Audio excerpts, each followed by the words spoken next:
The rain fell heavy on New Seoul that evening. Gi-woo walked slowly through the crowded streets, his umbrella fighting against the wind. He was tired. Not the kind of tired that sleep could fix. It was a deeper tiredness, one that had lived inside his chest for years. He was 32 years old. He worked at a company that made products he did not care about. He had no wife, no children, and very few friends. Every day looked the same. Wake up. Go to work. Come home. Sleep. Repeat. Sometimes he wondered if anyone would notice if he simply disappeared. The year was 2147. Earth had changed much since his grandfather's time. 60 years ago, the first aliens made contact. Now dozens of species lived among humans. They worked in offices, owned restaurants, and raised families in apartment buildings. The galaxy was bigger than anyone had imagined. And Earth was just one small part of it. Ji-woo lived on the 47th floor of a tall gray building. His apartment was small but clean. He liked it because it was quiet. The apartment next to his had been empty for 3 years, ever since the old woman who lived there passed away. He had grown used to the silence from that direction. But tonight, something was different. When the elevator doors opened, Ji-woo saw movement in the hallway. 2 workers in Federation uniforms were carrying boxes into the empty apartment. The door was open, and strange blue light spilled out from inside. Ji-woo walked closer, curious, but trying not to stare. Then he saw the new neighbor. The alien stood in the doorway, watching the workers with nervous eyes. It was tall, almost 2 meters, with pale blue skin that seemed to glow softly. It had 4 arms, 2 on each side, and its fingers were long and delicate. Its face was almost human, but the eyes were larger and completely black. Like deep pools of night sky, Ji-woo recognized the species immediately. Everyone knew about the Karathi. They were famous across the galaxy, but not for good reasons. Their homeworld had been destroyed 50 years ago by a dying star. Billions died. The survivors scattered across the universe as refugees. But the worst part was not the destruction itself. It was what came after. The Karathi were dying from sadness. Scientists had studied them for decades. The Karathi brain was different from humans. When they lost hope, something inside them simply stopped working. They would stop eating, stop moving, stop living.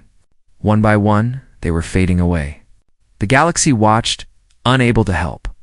There was one other thing everyone knew about the Karathi. They could not lie. Their biology made deception impossible. Every word they spoke was the complete truth. The alien noticed Ji-woo watching. Their forearms pulled closer to their body, and they stepped back into the apartment. Fear. Gyu could see it clearly on their face. Pure animal fear. He felt bad for staring. He raised his hand in a small wave. "Hello," he said. "I am Ji-woo. I live next door. Welcome to the building." The Karathi said nothing. They simply retreated further into the apartment and closed the door. The blue light disappeared. The hallway became dark again. Ji-woo stood there for a moment, feeling foolish. Then he went home. Over the next few days, the building residents talked about nothing else. In the elevator, in the lobby, in the small convenience store on the ground floor. Everyone had opinions about the new neighbor. "Why here?" asked one woman. "There are special buildings for aliens. Why do they have to live with us?" "I heard the Karathi bring bad luck," whispered an old man. "Their sadness spreads to everyone around them." "I do not want my children near that thing," said a young mother. Ji-woo listened but said nothing. He had learned long ago that people feared what they did not understand. He was not afraid of the Karathi. He was simply curious. On the 5th day, he ran into Taiho at the mailboxes. Taiho was 65 years old. A retired soldier who had fought in the last Earth War, he was tough, practical, and rarely smiled. But he had always been kind to Ji-woo in his own rough way. "You met the new one?" Taiho asked. Briefly, Ji-woo said. "They did not speak to me." Taiho nodded. "Good. Keep it that way. Those Karathi are broken inside. You cannot fix them." "Nobody can. best to leave them alone. Jiwoo wanted to argue, but he did not have the energy. He took his mail and went upstairs. That night, he could not sleep. He lay in bed, staring at the ceiling, listening to the city sounds outside his window. Then he heard something strange. It came from the wall, from the Korothi's apartment. At first, he thought it was crying. But it was not quite crying. It was something between a cry and a song. A low, mournful sound that rose and fell like waves on a dark ocean. It was the saddest thing Jiwoo had ever heard. He pressed his hand against the wall, feeling the faint vibration of the sound.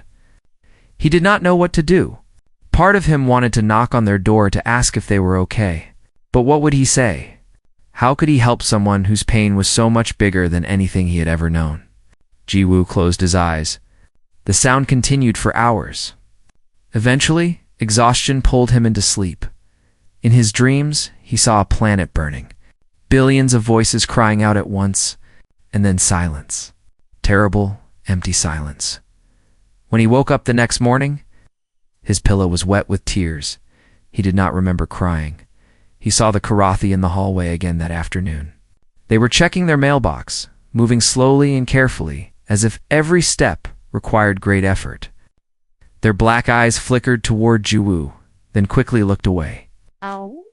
"My name is Jiwoo," he said again, speaking softly. "I know you are new here. If you ever need anything, I am right next door." The Korothi froze. Their forearms trembled slightly. For a long moment, they said nothing. Then, in a voice like wind through dead leaves, they spoke. "Vel. My name is Vel." Before Jiwoo could respond, Vel turned and walked back to their apartment. The door closed with a soft click. But Jiwoo smiled. It was the first time he had smiled in weeks. A name. They had told him their name. It was not much. But in a world where the Korothi were famous for their fear and silence, it felt like something. That night, he heard the crying singing again through the wall. But this time, instead of feeling helpless, Jiwoo felt something else. Something small and warm in his chest. He did not know it yet, but his life was about to change. And it would start with the most unexpected question he had ever been asked. 2 weeks passed. The seasons began to change, and the air grew colder. Jiwoo continued his empty routine. Work, home, sleep. The only difference now was the alien. Next door he saw Vel sometimes. In the elevator. In the hallway. At the mailboxes. Each time, the Korothi would look at him briefly, then quickly turn away. Their forearms always stayed close to their body, as if they were trying to make themselves smaller. As if they wanted to disappear. Jiwoo never pushed. He would nod politely, say a quiet hello, and continue on his way. He understood fear. He understood wanting to be left alone. He gave Vel the space they seemed to need, but he could not stop thinking about them. At night, he still heard the crying singing through the wall. It was softer now, less frequent, but it never completely stopped. Sometimes Jiwoo would press his hand against the cold wall and close his eyes. He did not know why. It just felt like the right thing to do. The other residents had mostly stopped talking about Vel. The initial excitement had faded. Now the Korothi was simply another strange thing in a strange world, easy to ignore. But Jiwoo could not ignore them. Something about Vel stayed with him. Perhaps it was the fear in their eyes. Perhaps it was the loneliness he recognized, because it was the same loneliness he saw in his own mirror every morning. On a cold Tuesday evening, Jiwoo came home late. His boss had made him stay extra hours to finish a report that nobody would read. He was tired and hungry and feeling very sorry for himself. He stepped out of the elevator and walked toward his apartment. Then he stopped. Vel was standing at his door. The Korothi was trembling. Their forearms were wrapped around their thin body, and their black eyes were wide with fear. But they did not run. They stood there, waiting. "Vel," Jiwoo said carefully. "Is everything okay?" The alien opened their mouth, but no sound came out. They tried again. Their voice was shaking, barely louder than a whisper. "I have been watching," Vel said. "Watching humans, studying your kind. For many years, even before I came to Earth, Guo nodded slowly. He did not understand, but he did not want to interrupt. My people are dying, Vel continued. You know this. Everyone knows this. We lost our world. We lost our families. We lost everything. And now, we are losing ourselves. I am sorry, Jiwoo said. It felt like a weak thing to say, but he did not know what else to offer. Vel shook their head. The galaxy has tried to help us. Scientists, doctors, priests from 100 different religions. They gave us medicine, therapy, new planets to live on. Nothing worked. The Korathi cannot be saved. That is what everyone believes. They paused. Their black eyes looked directly into Jiwoo's. There was something different in them now. Not just fear. Something else. Something that looked almost like desperate hope. But I found something, Vel said. In my studies, something nobody else noticed. What did you find? Jiwoo asked. Humans, Vel said. Your species? Your history. Jiwoo did not understand. What about us? Vel took a shaky breath. I read about your wars, your plagues, your famines, the times when your cities burned and your children starved, the times when everything seemed lost. By all logic, your species should have died many times. But you did not. You survived. Again and again, you survived. That is true, Jiwoo said. Humans are stubborn. It is more than stubborn, Vel said. I studied your brain, your psychology, and I found something that does not exist in any other species in the galaxy. Something that should not be possible. What is it? Vel's voice dropped to almost nothing. Hope, they said. Even when there is no reason to hope, humans still hope. Even when all evidence says tomorrow will be worse, humans believe it might be better. It makes no logical sense, but you do it anyway. You hope like breathing. You cannot stop. Jiwoo thought about this. He had never considered hope as something special. It was just part of being alive. My people lost hope, Vel said. When our world died, something inside us died too. We forgot how to imagine a future. We forgot how to believe that pain could end. And without that, we are simply waiting to die. Tears began to fall from Vel's large black eyes. They were silver, like liquid stars. I came here because I have a theory, Vel said. A desperate, foolish theory that no Korathi scientist would accept. But I have nothing left to lose. What is your theory? Jiwoo asked. Vel looked at him with those deep, dark eyes. And then they asked the question that would change everything. Hope spreads between humans like a virus. I have seen it in your history. One person believes, and then others begin to believe too. It passes from heart to heart. Vel's voice cracked. So I'm asking you, human. I am begging you, please. Teach me how to hope. Jiwoo felt the world tilt beneath his feet. Teach hope. How could he teach hope? He was the least hopeful person he knew. He woke up every morning wondering what the point of anything was. He had no dreams, no goals, no reason to believe tomorrow would be any different from today. I am not the right person, he said. You should find someone else. Someone who actually knows what they are doing. You were kind to me, Vel said. When others avoided me, you said hello. When others whispered, you smiled. That is rare. That is precious. That is why I am asking you. Gu wanted to refuse. Every logical part of his brain screamed that this was a mistake. He could not help himself, let alone an alien from a dying species. But then he looked at Vel. Really looked at them. He saw the fear, yes. But he also saw something else. A tiny spark deep in those black eyes. A spark that was asking permission to grow, and he realized something. Vel was not asking him to have all the answers. They were simply asking him to try. Maybe that was enough. Maybe hope did not require certainty. Maybe it just required someone willing to stay. I do not know how to teach hope, Jiwoo said slowly. I barely understand it myself. But if you are willing to learn, I am willing to try. Vel's forearms uncurled slightly. The trembling did not stop, but it became softer. Thank you, they whispered. Thank you, Jiwoo.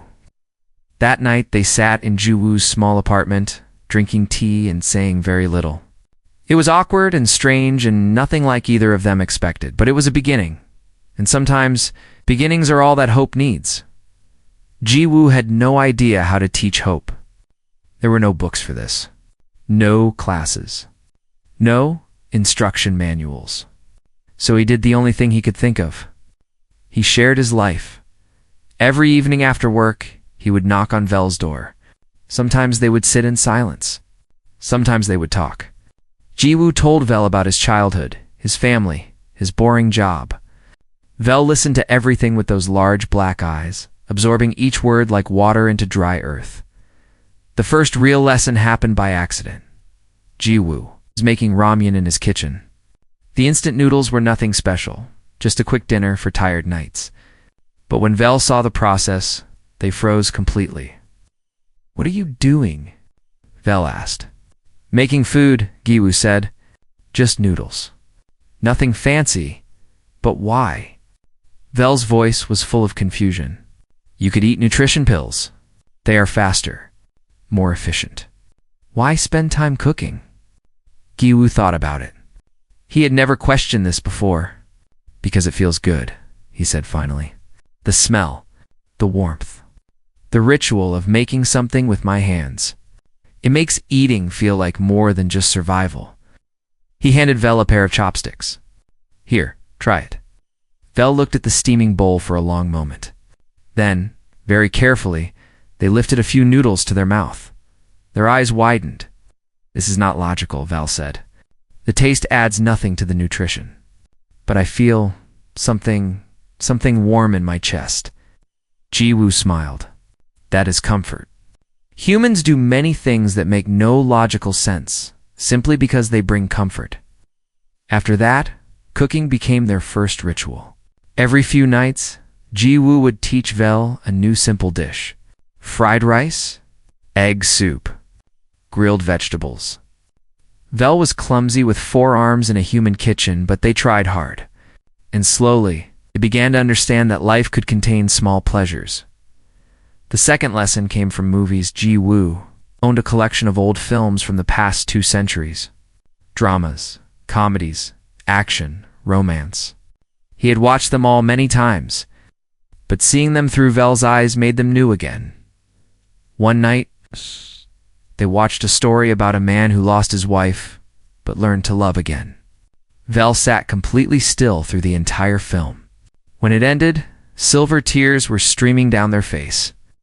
"Why do humans create stories about pain?" Vel asked. "Is there not enough real suffering?" "We create stories to understand our pain," Ji-woo explained. "When we see someone else suffer and survive, it helps us believe we can survive too. Stories teach us that we are not alone." "My people had stories once," Vel said quietly. "Before the burning? Now, no one tells them anymore. We forgot how." "Maybe you can learn again," Ji-woo said. Vel did not answer, but they did not say no. The third lesson happened in the night market. Ji-woo took Vel outside for the first time. The crowded streets made the Korathi nervous, but Ji-woo walked slowly and stayed close. They wandered past food stalls and clothing shops, past street performers and arguing couples. Vel watched everything with wonder. "That man is singing even though people are ignoring him," Vel observed. "Why does he continue?" "Because singing makes him happy," Ji-woo said. "He does it for himself, not for them." And that woman gave money to the beggar. She cannot fix his problems. Why did she bother? Because small kindness matters. Even if it does not solve everything, it makes the moment better. And those children are laughing at nothing. They just ran in a circle and fell down. Why is that funny? Ji-woo laughed. "I have no idea. But joy does not need reasons. Sometimes it just happens." Vel was quiet for a long time.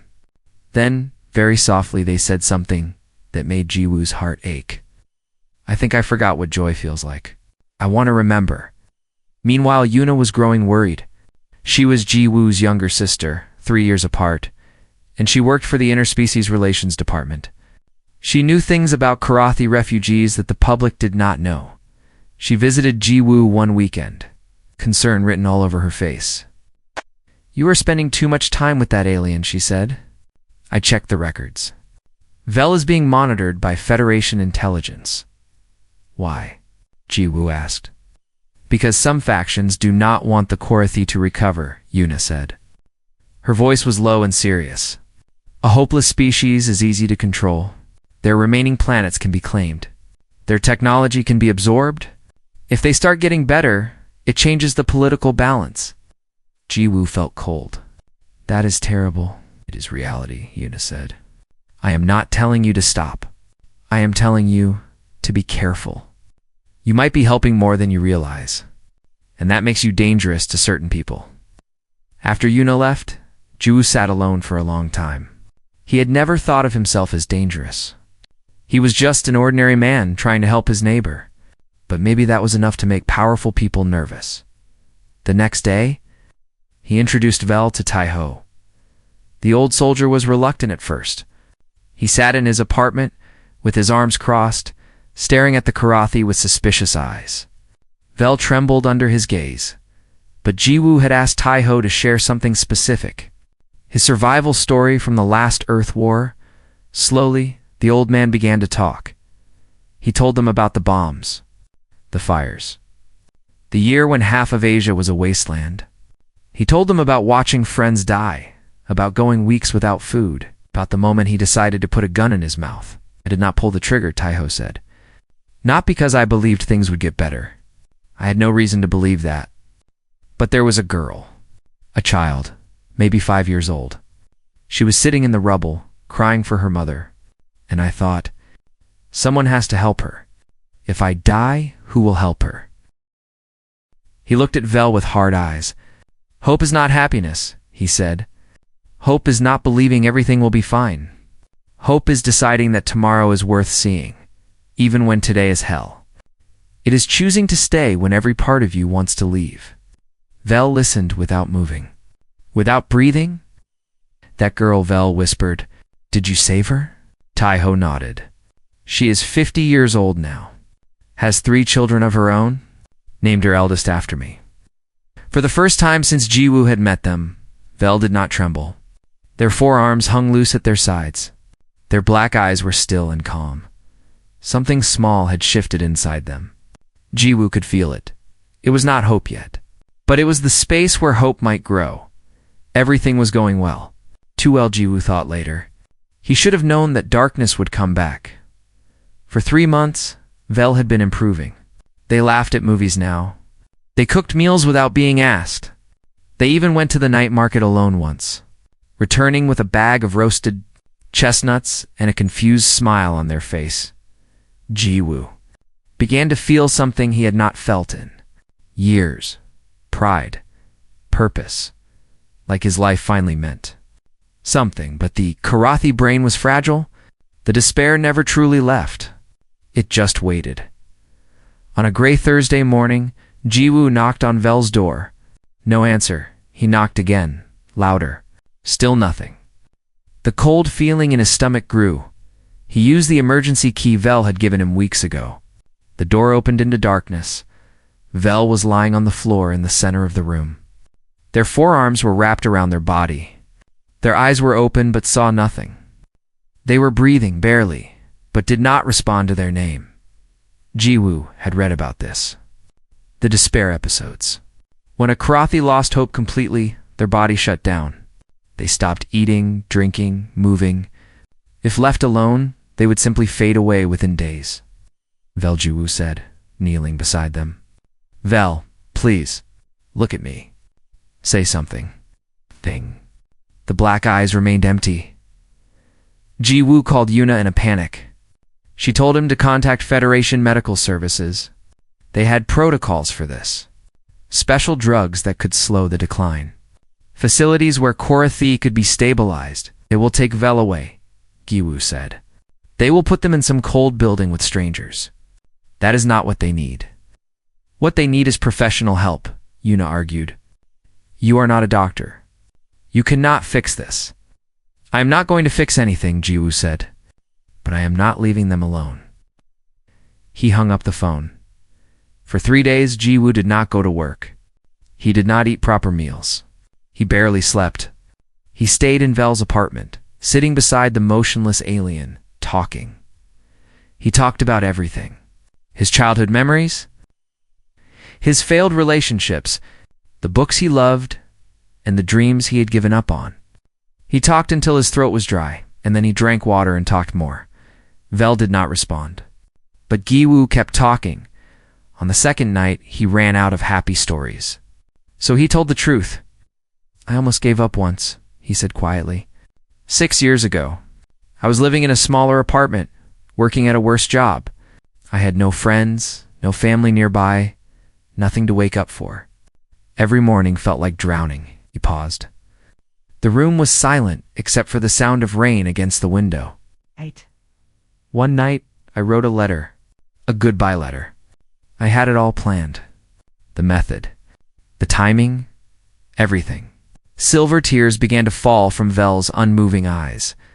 They were still not responding, but something was listening. But then my phone rang.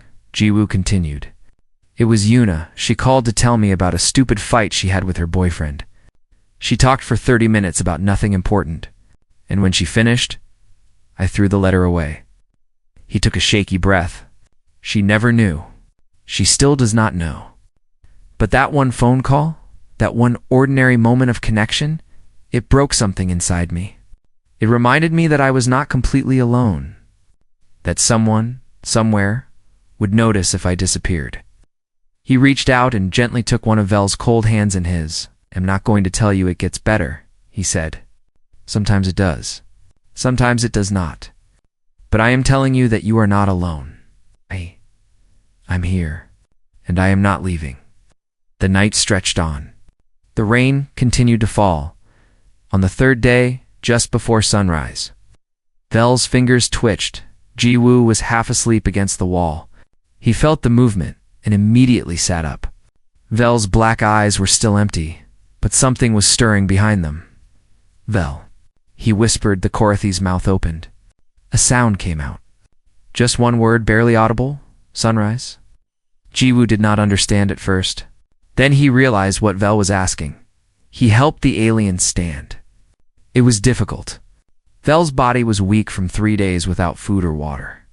But together, slowly, they made their way to the elevator and up to the rooftop. The sky was just beginning to lighten. Orange and pink clouds stretched across the horizon. The city below was waking up, millions of lives beginning their day.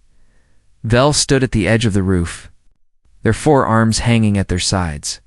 They watched the sun rise in complete silence, and then they began to cry. But this was different from before. This was not the sad crying singing Jiwoo had heard through the wall. This was something else. Something louder. Something that shook their entire body. "I forgot," Vel whispered between sobs. "I forgot that the sun comes back. Every night, darkness. But every morning, light. I forgot." Jiwoo stood beside them, saying nothing. Sometimes there were no words.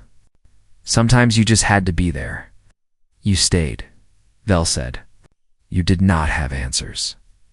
You did not have solutions. But you stayed. That is what humans do," Jiwoo said. "We stay, even when we do not know what else to do.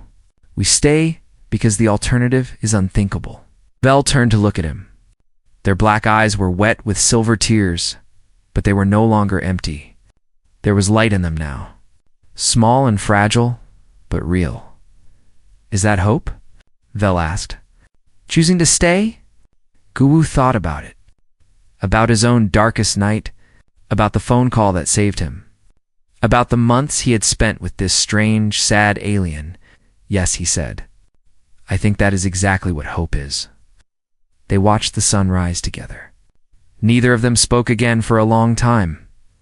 Later that day, Yuna called to tell Giwu that word was spreading through alien networks. A Karathi experiencing hope. A Karathi recovering. It was supposed to be impossible. Scientists across the galaxy were demanding proof, and far away. On a ship crossing the stars, an elder named Norith heard the news. They did not believe it. No Karathi had recovered in 50 years. It had to be a mistake. but something made them change course. Something made them fly toward Earth. They needed to see this miracle for themselves. The ship arrived on a cold winter morning. Jiwoo watched it descend from his apartment window, a silver teardrop falling through gray clouds. The whole city stopped to stare. It was not often that a Korath the Elder visited Earth. North was old, ancient by human standards. Their blue skin had faded to almost white, and their forearms moved slowly, as if each gesture required great effort. But their eyes were sharp, suspicious. They had seen, too, much disappointment to believe in miracles. The meeting took place in a government building downtown. Yuna arranged everything. Gui was nervous. Vel was terrified. But they went anyway. The room was cold and sterile. Scientists from 6 different species lined the walls, holding devices and data pads. In the center stood North, studying Vel like a specimen under glass. "You are the one who claims to hope," North said. It was not a question. The Korathi could not lie, so there was no need to ask. If Vel said yes, it was true. "I do not claim," Vel answered. Their voice was steady for the first time Jiwoo could remember. "I simply feel something I have not felt since the burning." The scientists began their tests. Brain scans, blood samples, psychological evaluations. Hours passed. Jiwoo waited outside, pacing the hallway, unable to sit still. Finally, the door opened. A human scientist stepped out, her face pale with shock. "The results are confirmed," she said. "Neural pathways associated with future-oriented thinking. Dopamine patterns consistent with anticipation and positive expectation. These patterns have not been observed in any Korathi for over 50 years. North pushed past her into the hallway. The ancient elder stared at Jiwoo with those sharp, cold eyes. "You," North said. "The human. You did this?" Jiwoo shook his head. "I did not do anything. I just stayed." "Explain." I do not know how to explain it," Jiwoo said honestly. "Vel asked me to teach them hope, but I had no lessons to give. I just spent time with them, cooked with them, watched movies, talked about life. I showed them small human things, ordinary things." North's eyes narrowed. "That cannot be enough. We have tried therapy, medication, new environments.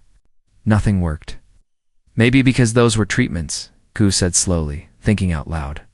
"Vel was not a problem to be solved. They were a person who needed connection. I did not try to fix them. I just let them see how humans live with pain, how we keep going even when we do not understand why. That is illogical." "Yes," Jiwoo agreed. "Humans are illogical. We hope when there is no reason to hope. We help strangers who cannot help us back. We tell jokes at funerals and plant trees we will never see grow. None of it makes sense. But maybe that is why it works." North was silent for a long moment. Behind them, the scientists whispered urgently to each other. Something impossible had happened, and the galaxy did not know what to do with it. "If this is real," North said finally, "it changes everything. The Korathi have been dying for 50 years. Our population shrinks every cycle. We have accepted extinction as inevitable." "Then stop accepting it," Jiwoo said. Vel stopped. "And look at them now." Vel stepped out of the testing room. They looked tired, but calm. Their forearms hung loosely at their sides, and their black eyes held that fragile light that Jiwoo had come to recognize as hope. "It is true, Elder," Vel said. "I do not know why it worked. But when I am with Jiwoo, when I experience human life, something changes inside me. The darkness does not disappear, but it becomes bearable. Tomorrow becomes possible." North stared at them for a long time. Then slowly, the ancient elder bowed their head. "Then we must learn," North said. "We must swallow our pride and learn from the humans." The Federation established the program 3 months later. They called it the Human Hope Initiative. Volunteers from across Earth were paired with Korathi refugees on a dozen different worlds. Not scientists, not doctors, just ordinary people willing to share their lives. Not everyone recovered. The Karothi had suffered too deeply for easy healing. But some did. A few at first, then more. Word spread through the refugee networks. For the first time in 50 years, the Karothi had a reason to believe in tomorrow. Jiwoo quit his corporate job. He became a coordinator for the initiative, training other humans to do what he had done. He traveled to 3 different planets, speaking to crowds of nervous volunteers and broken aliens. Everywhere he went, he said the same thing: "You cannot fix them. Do not try. Just stay with them. Share your life. Show them that you choose to keep living, even when it hurts. That is enough. That is everything." Bell stayed on Earth. They opened a small cafe near Jiwoo's apartment building. It was nothing special, just a few tables and a simple menu. But every evening, humans and aliens gathered there to share meals and stories, to laugh at bad jokes and cry about old wounds, to remind each other that they were not alone. Taiho became a regular. The old soldier sat in the corner every night, drinking tea and watching the strange new world unfold. Sometimes he even smiled. One year after the elder's visit, Jiwoo and Vel stood on the rooftop again.